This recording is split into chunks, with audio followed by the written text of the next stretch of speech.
Haruhi Suzumiya from East Junior High. First off, I'm not interested in ordinary people.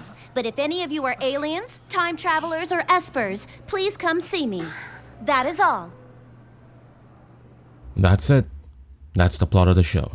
The Melancholy of Haruhi Suzumiya is special. It's a culturally significant show. It's one of my favorite series of all time. I've seen it at least 5 times now, and with each viewing, it feels just as fresh as the last. It changed anime as a whole at the time. But I don't want to talk about that. That's been well documented on YouTube for an anime this old, being released in 2006. And I've always struggled with trying to speak about this on my channel, because if you haven't seen this anime, I'd have loved for you to go into it as blind as possible and discover that it isn't some slice of life show about the quirky antics of high school students, despite what first glances might tell you. It's something more. Aliens, time travelers, espers, they all exist in this world. And at the center of it, Kyon, our cynical, sarcastic main protagonist, despite the show being named after Haruhi Suzumiya. He's a straight man. We see the world and its characters evolve through his eyes. We live through his internal monologue. We interact with the bizarre through him.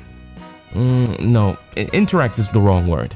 We're pulled into the bizarre with him. We're forced to. Gives us a real connection to everything as we again see it through his eyes. And then we transition to the daily life of a high school student, with the already established abnormalities blending into that daily life and becoming less and less bizarre and more of the norm. Just like Kyon, we start getting used to the strange, and in turn it becomes less so. He may be the main character, but the story is centered not only around him, but the character the series is named after, Haruhi Suzumiya.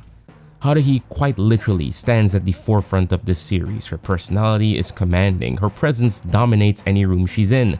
She's a character that cannot be ignored, and she's unapologetically honest with her intentions. What you see is what you get with a person like Haruhi. She is confident, she's loud, and has a nauseatingly magnetic personality that draws any and everyone to her, whether they want to or not. She's self-centered at first and a bit aggravated as she treats the world as if it revolves around her. Ironic given the fact that it does, leaving her feeling like a spoiled brat most of the time, as she always gets what she wants, even if she has to manipulate and blackmail to do so. But ironically, it doesn't feel that malicious, with some obvious exceptions to this rule. Haruhi views her actions as an end that justifies a means, and that stems from a deep insecurity. She clings onto the pursuit of the supernatural because she's afraid of becoming bored, and on top of that, she fears that she will never be important, or rather her life would never be important. This all stems from an existential realization as a child that Haruhi Suzumiya, just like everyone else, is just one person in a sea of billions. She's a nobody, and her life will follow down a similar path to those before and all around her. A mundane, melancholic mess of mediocrity, only to eventually become a blur as she gets older. But that became a driving force to reshape her life in this vast world. Something else had to be out there, and she was determined to find it. The big twist of Haruhi is she's supposedly a powerful being that wishes things she wants into existence. In other words, a god. Whether or not you believe that is always up to interpretation, but this is the premise that the story presents, and everything revolves around it. But the story isn't only about Haruhi and Kyon. There's other characters that make up the bulk of the main cast. Without them, the SOS Brigade doesn't exist. Haruhi Suzumiya doesn't exist. The world, the story, doesn't exist. There's Yuki Nagato, a truly fascinating character within this world that stands as a core pillar of the story with Kyon and Haruhi. Each character has a stereotype that they embody, and for the most part redefined and deconstruct as the story goes on. For Nagato, she plays the role of the quiet, emotionless character. She's the blank canvas, literally, with so much room to grow, and grow she does. She's an alien humanoid interface, or rather an alien supercomputer android created by the Data Integration Thought entity that supervises this galaxy. I am a humanoid interface designed to make contact with organic life forms like you. Do you understand? Yeah. that.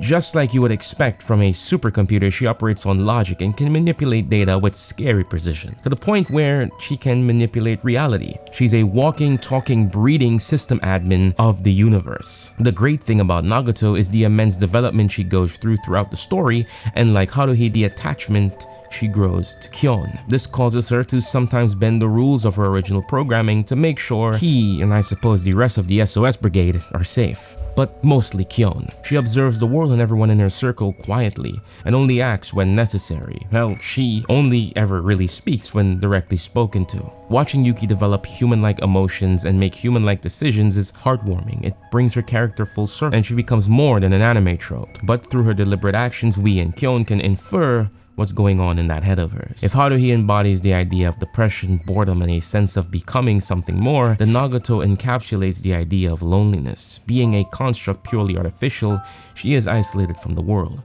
Yuki does not need to sleep, eat, and she does not socialize with anyone until the SOS Brigade is formed, giving her the closest thing to a normal life, to a family. It's Nagato's only tangible connection to the real world that isn't something superficial like an apartment or a humanoid body. The other trope that Nagato embodies is the idea, or rather the dilemma, that's also prevalent in science fiction. Can a creation with the sole purpose of logic and reasoning develop emotion? Can it gain a soul? Can an android become human? In this case, the answer would be a resounding yes. What makes Nagato even more interesting outside of the ever-prevailing questions of what makes someone a human is the power that she wields and the restraint that she shows alongside it. Nagato is the most powerful being in the series. She can warp reality, manipulate time, and undo the most terrifying of events. She is, for a lack of a better term, all-powerful. If Haruhi is supposed to be God, then Nagato demonstrates what godlike power really is. Yet, she never abuses it. She uses it passively, sparingly, and lets the natural course of things play out, for the most part. She's responsible, reliable, resourceful, and puts the needs of others above herself, even after developing real emotions. Now, if Kyon is the balance, Haruhi the chaos, and Nagato the stillness within the two, then Itsuki Koizumi is the order, the containment. He preserves the status quo, and also the esper of the group. Koizumi on the surface is no short of perfect in every sense of the word. He's handsome, he's charming, he's quite friendly, polite, he says all the right things, does all the right things, or rather, says and does what he has to. The perfect persona is a mask that Koizumi wears, and it adds the mystery of him as a character. You never really know what he's really thinking or feeling. He's the one that puts forth the theory of Haruhi being a literal god. But just like every other character in this ensemble, his mask begins to slowly crack. Now, we never know what Koizumi is truly feeling at any given time. Like Nagato, he still keeps things mostly to himself. But what is so apparent is his jealousy of Kyon and his admiration, or rather, love for Haruhi. That love isn't just a theory, and we'll get to that later. As he spends more time with the brigade, and Kyon, that always on persona he puts up, slips up from time to time. You can say it's almost like he let his guard down. He almost becomes human, not on the same level as Nagato, but there's a sense of genuineness from Koizumi's perfect facade. He goes from someone very cryptic and untrustworthy to a friend, at least when it comes to Kyon, which is ironic because he himself harbors his jealousy and resentment towards Kyon, as he's the only one in the group that can get Haruhi to yield, for lack of a better term.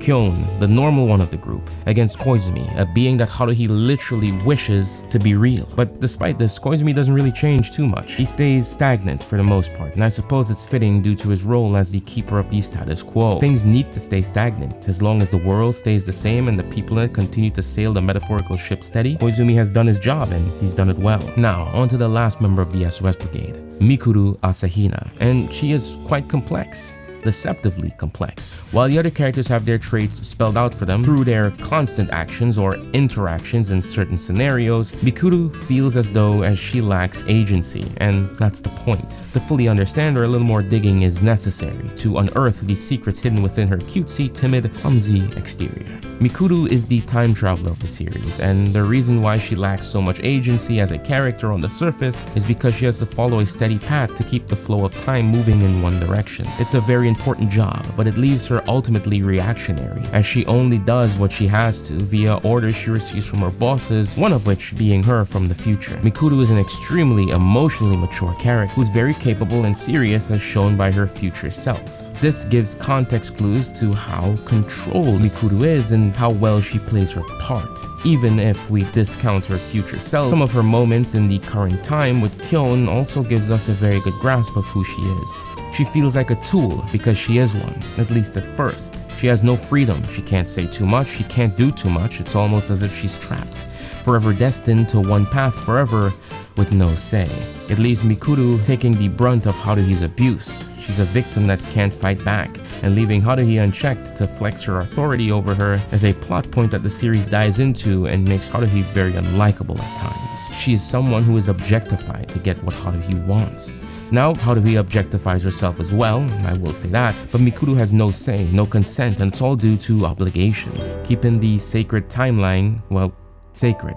Mikuru is a truly tragic character as she's trapped by destiny. She can't intervene, she can't change anything that is currently or will happen to her or the other members of the brigade, and she can't even talk about it with anyone. Kyon does spark a fighting spirit through her among other things, but she still isn't able to truly stand up for herself. But she always manages to keep her dignity somewhat intact. Mikuru is a critique on how some anime treats and views its female characters. In a series where the supernatural is real and the characters have near limitless power, Mikuru is firmly grounded in compliance and quiet suffering. Unlike Haruhi, a force of chaos, or Kyon, a calm that can ease the storm with pragmatism, Mikuru is a victim of structure, a victim of the status quo Koizumi protects. She almost feels even more alone than Nagato.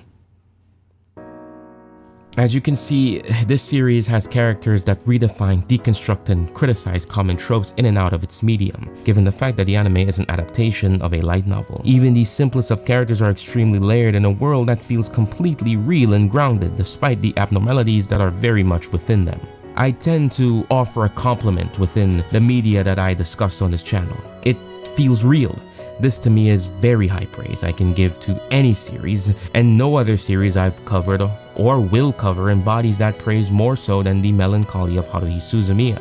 The characters genuinely feel like real people, and when the episode ends or the chapter finishes, I can see life continuing on without my fourth-dimensional eyes looming in the background. I am simply a passive observer into the lives of these characters. No, not characters, people, and this world. This is incredible praise. What truly grounds the extraordinary world is Kyon. He is the glue that sticks all together, and that's a double-edged sword for me, and I'll tell you why in a bit. Kyon is the normal to the bizarre, the human to the inhuman. He grounds Haruhi and punishes her bad behavior, striking a change in her, a chance to be better, to grow beyond your bad habits. He also captures her heart, being the reason why she continues to live in a world, to her, that's so plain. Reminds her that just because things are normal, it doesn't mean life has to be boring. He's the one that comes up with the idea of the club. He inspires the change in all the characters. He brings out the resentment in Koizumi, the quiet jealousy, the quiet human emotion. He inspires Mikuru to keep her head held high despite the circumstances she's in. And he lights a fire in her heart, one that she cannot act upon. And Nagato, he makes her feel human. She opens up more, becomes more than the sum of her parts, more than what she's built to be, to such an extreme that she literally changes the world to fit Kyon's needs as she quietly observes his supposed contempt and disdain for Haruhi's continuous antics and the life-altering situations he's forced in because of them.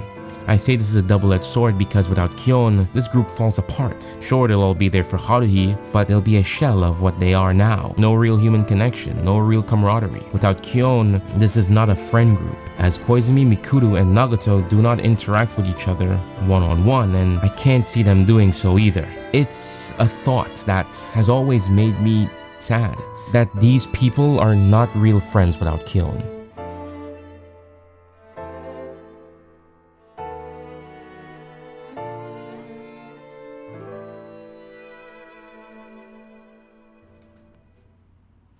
Nagato Tanagawa is a phenomenal storyteller that understands the creative art of storytelling in and out. His writing is smart and it makes you feel smart for catching on to what he's trying to convey. He is truly a visionary and a master of his craft. Kyoto Animation is just as legendary, being responsible for the transition into the format of anime, truly understanding its source material and adapting it fantastically. And on the topic of adaptation, let's talk a little bit about The Endless Eight. As a fan of this series or even an anime watcher at the time, you've heard the legend of The Endless Eight. 8 episodes recounting the same plot, leaving the viewer with an agonizing sense of deja vu. Endless Eight is controversial and rightfully so, but within its controversy is hidden genius, being adapted from its light novel roots, simply being the same chapter retold twice up until the very end. Kyoto Animation decided to do the unthinkable and take the 2-chapter structure and turn it into, as the name would suggest, 8 whole episodes in an already short 14-episode second season. And despite that, each episode had better animation than the last. It's so easy, especially with how modern adaptations are handled and the overworking of animators in the industry, to cut as many corners as possible to save as much money as possible. But this wasn't done here. 8 episodes all recounting the same plot with consistently good animation, with every episode being vastly different from the last with its color grading, cinematography, and animation every time, with little changes to the dialogue that leaves the viewer with that sense of deja vu. Early, I said that we see the story through Kyon's eyes, no one else's, and while this is still true here, there's a catch. No, each episode isn't shot from a different character's perspective. We still see things through Kyon's eyes, but this arc takes the idea of living through the characters to a meta-contextual level. We are trapped in a time loop, forced to repeat the same day a number of times. 8 for us, the audience, but unlike Kyon, our memories aren't reset after each day goes by. We live the same day 8 nauseatingly exhausting times and keep our memory of it each time. You know who else does that? Yuki Nagato. Unlike everyone who has their memories erased and only has a faint sense of deja vu every time they relive this event, Nagato has to live the same day over and over and over again with all of her memories intact. Not once, not twice, but over 15,532 times so far. Yeah, I'm right there with you, Nagato. This was so genius. We are firmly put in the shoes of Nagato while still keeping the perspective centered around Kyon, with a genius way of telling a time loop story. And while I would have preferred The Endless Eight be a movie, on the account that this would be the last season of the main series' story adaptation, I'm still happy with what The Endless Eight is and what it has become. And it's always a treat showing the series to someone new and seeing their immediate reaction as time goes on. I couldn't imagine how this must have felt back in the day watching this air week to week. But Endless Eight aside, I'd be remiss not to speak about the masterpiece that is the disappearance of Haruhi Suzumiya. There's so many video essays that dive into this film, and I could yap on about how great it is, but I'll only talk about how it impacts Kyon and what it does for him as a person within the overall story. First things first. This was my introduction to the Haruhi Suzumiya series. I'd seen Haruhi around before, but mostly ignored it. At the time, it looked like a girly anime, and I was 14, so cut me some slack. But one night, at the very reasonable hour of 4 AM with nothing to do and no chance to sleep, I stumbled across it thanks to a YouTube upload. Yeah, I'm really showing my age with that one. The upload changed my life. Not to be dramatic, of course. It was the first time I truly learned not to judge a book by its cover. I've never seen anything like it. Something firing on all cylinders, creatively, emotionally, and thematically. It blew me away. To this day, it's a film I make a point to revisit every December. But enough of the history lesson. This film once again centers around Kyon, but this time there's a quiet tension hanging over everything. On the morning of December 18th, Kyon wakes up to a world that irrevocably changed. The reality he knew is gone. To call it a shell of its former self would be an understatement. No time travelers, no espers, no aliens, and most importantly, no Haruhi Suzumiya. You see, Nagato had been silently observing Kyon, watching him complain, resist, and recoil from the supernatural chaos that had taken over his life. Chaos all rooted in one person, Haruhi. So she makes a decision. She alters reality herself, creating a world where Kyon seemingly gets what he always claimed he wants: normalcy. In this new reality, Mikuru Asahina is just a shy, unremarkable girl. Yuki Nagato is a soft-spoken, anxiety-ridden introvert who spends her time alone in the club room. Itsuki Koizumi is a regular high school student hopelessly in love with a girl who in this world doesn't even attend the same school. Haruhi Suzumiya. And her, she's no longer that vibrant storm chasing the unknown. She's become cynical, no nonsense, and disillusioned, having long abandoned her search for anything beyond the mundane. Just another cog in the machine. The kicker? They're not friends. In this version of the world, they don't even know each other. Haruhi and Koizumi don't go to North High. Mikuru and Nagato have never met Kyon, and yet Kyon remembers everything. As the story unfolds, we see Kyon clinging desperately to the life he once had. The life he spent so much time mocking for 2 seasons straight. Kyon played the role of the passive, cynical narrator, too proud to admit how much the bizarre and the supernatural and the absurd actually meant to him. Always claiming to want normalcy, always pretending it was all just a hassle. But here, for the first time, Kyon isn't reacting to the plot. He's driving it. He stops being the observer and becomes the instigator. He's forced into an inner reckoning, confronting the possibility that all his grumbling and sarcasm wasn't just directed at the world, but at himself. A facade to protect the version of himself that deep down never stopped believing in wonder. Because why wouldn't it be? Kyon had gotten everything he once longed for as a child, just like Haruhi. In that world, the abnormal became the norm, the strange became the standard, and the extraordinary became somehow comforting. There's no longer a world where those things don't exist, not for Kyon. They've become inseparable from his reality, and that's what makes this film beautiful. It isn't just about restoring a strange world, it's about a boy who finally admits that he loves it. And by the end of it all, when the plot is all wrapped up in Kyon has returned to the world he knows so much, everyone was beside him, waiting anxiously for his return. To them, Kyon had fallen down a flight of stairs and been unconscious for some time, but Nagato and Kyon, they know the truth. And it just shows the love and utter respect every member of the SOS Brigade have for our cynical narrator. None more so than Yuki Nagato, who granted his wish, and Haruhi Suzumiya, who refused to leave the hospital room he resides in. And that, folks, is the end of our anime's story. At least, as far as our main timeline goes. The Haruhi Suzumiya universe doesn't exactly stop here though. There's a few spin-offs, most notably the disappearance of Nagato Yuki-chan. It's not so much a what if Kyon had stayed in that altered world, but more a deeper look into the world that he briefly stepped into. The series takes its time with the characters, especially Koizumi and Mikuru, giving them space to grow outside of the rigid roles they were confined to in the original. But more than anything, it quietly reinforces that the Melancholy of Haruhi Suzumiya is something special, not just because of its supernatural elements, but because of the world itself and the characters, or rather the people, real complex people who live within it. Honestly, it's the closest thing to what I consider a perfect piece of media. Earlier I said I was worried that these characters wouldn't be friends when it's all said and done. But looking back at everything, I think when the dust settles and the SOS Brigade graduates, they'll be just fine. This is Grimtoki.